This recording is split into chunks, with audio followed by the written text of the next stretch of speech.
Kamusta po? Hello po mga kabayan. Samahan niyo po yung likod. Tayo po yung magkomentuhan dito po sa Tambayang Makabayan. At mag-umpisa na po tayo.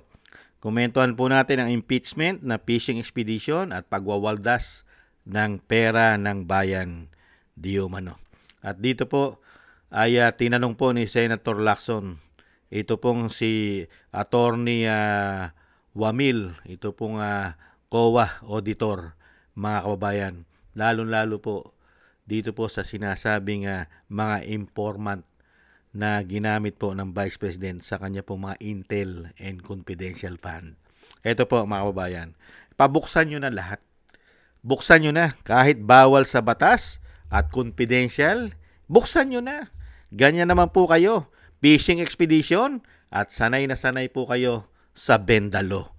Hindi po ba? Yan naman po ang gobyerno na tinatawag na binagoong ang Pilipinas. Hindi po ba? Umpisa na po natin. Hired a paint shop $100 for. What is your level or security clearance level? Top secret being the highest, access sa documents saka information, restricted being the lowest. Meron ka ba security clearance na grant o na-issue para sa'yo? Wala naman. Well, I assume na mataas yung security clearance mo kasi ang hinahawakan mo, ino-audit mo, confidential information, confidential funds, di ba? Yes po, Your Honor. So I wonder why wala ka security clearance. Kasi paano ka mag-audit? Kasi pag may intelligence project, naka-vault yan eh. Lahat ng aliases, yun ang nakalabas. Pero yung tunay na identities corresponding to the aliases, naka-vault. Pag declassified na, terminated na yung program, yung activity o yung project, intelligence project, pwede na ilabas yun kasi declassified na yun. So kung wala kang security clearance, paano ma-access? Yung tulad na sinabi ni Senator Subiri, quarterly, nagpapadala sa Senate President, Speaker of the House, ng intelligence and confidence. Paano ginastos? Kasi may oversight powers kami, di ba? So paano ka makakapag-audit properly kung hindi mo alam yung nature ng intelligence project or operation? Kaya kanina tinatanong ko, yung bang evidence of success per activity, ano ba, after surveillance report. And mind you cannot call it successful kung negative yung surveillance. Wala nakita eh. Pero gumastos ng pera yon. Halimbawa, bumiyahe, meron ding informant yung informant, ginastusan. O bumili ng sigarilyo sa sari-sari store, nagkape, kasi kausap yung informant. Wala ka makitang. Oh, thank you, Mr. President. Kindly wind up, Senator Lacson. Pati ako nabitin eh. Hindi lahat ng intelligence gathering information successful. Kasi negative. Pero may gastos yun. How would you classify that? Evidence of success ba yun o hindi?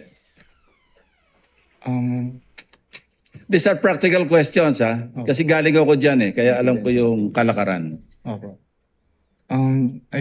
That calls for... Yun nga eh. Wala ka security clearance kasi. Kasi naka-bolt lahat yan. Pagka intelligence project, naka-bolt. Pag declassified, terminated yung project, saka ilalabas yun. Nandun lahat yung mga tunay na pangalan ng mga aliases. Kumuha ka ng security clearance. Paano mo i-impeach ngayon ng Vice President? Sige nga, yung mga testigo, una-una, ano ititistigo niyan? Yung mga gusto nila iparata, naka-bolt pala, naka-security, naka-bolt. At hindi naman pala ito basta-basta pwedeng buksan. Kailangan pa ng security. Hindi po ba? Clearance, security clearance. Makakuha ka pa para mabuksan mo yung mga tunay na pangalan nitong mga informant na ginagamit po diyan po sa intelligent. Di po ba? Ngayon, sino po magbubukas? Si Attorney Wamil? Si Hontiveros? Si Bam Aquino? Sila po ba magbubukas? Si Soto? Yung magkapatid na tulpo? Si Lito Lapid? Hindi kaya sila magpabukas? Kasi pag pinabuksan po nila yan, kailangan na pong buksan lahat ang vault. Dahil confidential po yan eh. Pero pagdating po sa impeachment ng Vice President, mga kababayan, kailangan po nilang kalkalin, buksan lahat. Kasi wala naman po silang matibay na ebidensya. Nagpi-fishing lang sila. Fishing expedition. Humahanap lang po ng masisilo na ebidensya. At ang masakit, kakahanap po nila ng ebidensya, kaka-fishing expedition nila, pera naman po ng taong bayan ang nilulustay nila. Hindi po ba sabi po dyan, nila ay 25 million gada hearing? Ilang hearing na po yan? Hindi po ba? Napakaraming pera na po ang inuubos at nilulustay niyan. Kung pinagawa na lang po sana ng eskwelahan yan, pinagawa na lang po sana ng mga tulay, hindi po ba na makakatulong po sa mga Pilipino? Pero, hindi po nila gagawin yan. Kasi kailangan po nila pabagsakin ng Vice President. Hindi po ba? Ngayon, doon sa sinasabi ni Senator Lacson, ayan, binigyan kayo ng idea. Yan, prosecutor, mga prosecution. Ayan, binigyan kayo ng idea. Utusan nyo ngayon ang pamahalaan na magbigay ng security clearance para buksan ang vault nitong confidential, intelligent na ginamit ng Vice President para malaman nyo mga tunay na pangalan na paninira at ginagawa nyong alias. Ito pong mga alias, tama po yung sinabi ni Senator Lacson eh. Yung mga tunay na pangalan, naka-bolt, naka-secured. Pero ang nakalabas lang, yung mga alias. Pero pagdating po sa naninira sa Vice President, ayaw po nila ng alias. Gusto po nila may kasama pong pagkakakilanlan. Kaya nga alias eh. Dahil nga po confidential, kaya nga po pangalan pa lang ng nililitis at ini-impeach nila, katulad po ng confidential, kahit po grade 1 maiintindihan yung salitang confidential eh. Pero pagdating po dito sa naninira at gustong pabagsakin ng Vice President, hindi na po nakakaintindi ng confidential. Wala na po sila pakialam sa confidential. Mapabagsak lang nila ang Vice President. Yan po. Humingi kayo ng security clearance para mabuksan nyo ang mga nakatagot, nakasecured, nakabolt. Hindi po ba? Ganyan po katindi. At pag ginawa nyo naman yan, sa tingin nyo matutuwa ang taong bayan? Pagka binuksan nyo ang pagkakakilanlan ng mga informant, mga intelligent, mga nag-iimbestiga sa masasama, pabubuksan nyo at iyahayag nyo sa sambayan ng Pilipino mga pagkakakilanlan ng mga alias? Hindi ba manganganib ang mga buhay niyan?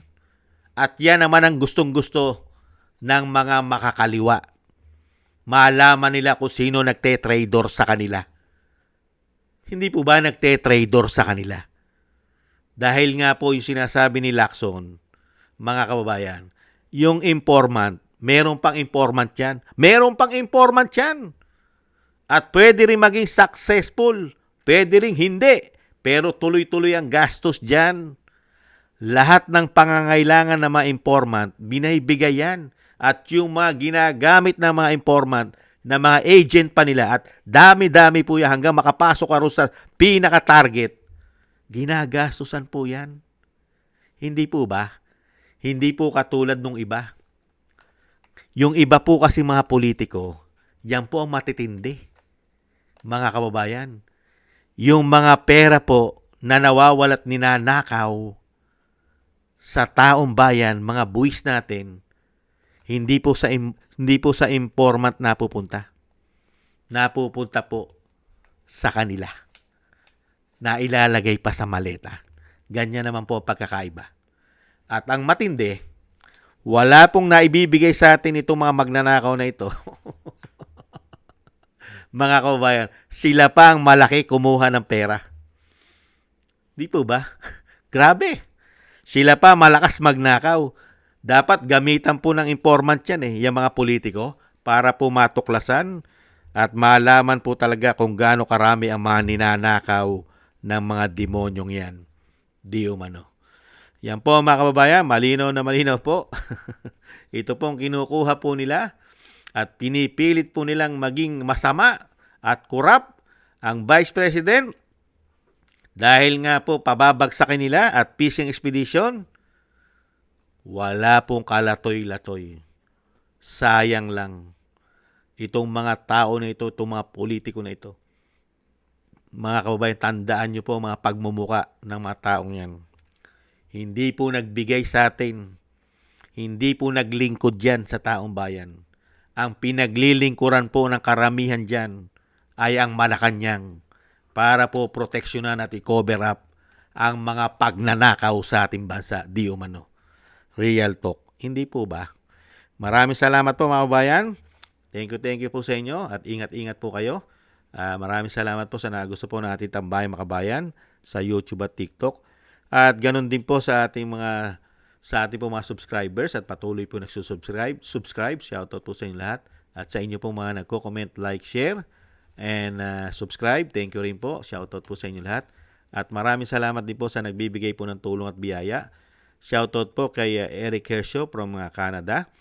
Kay Annie Jo, ako si Pilam. Kay Norma Garcia, Mary Natividad Dinden from Netherlands, Gayat Sena, Tatay Nick from Toronto, Canada.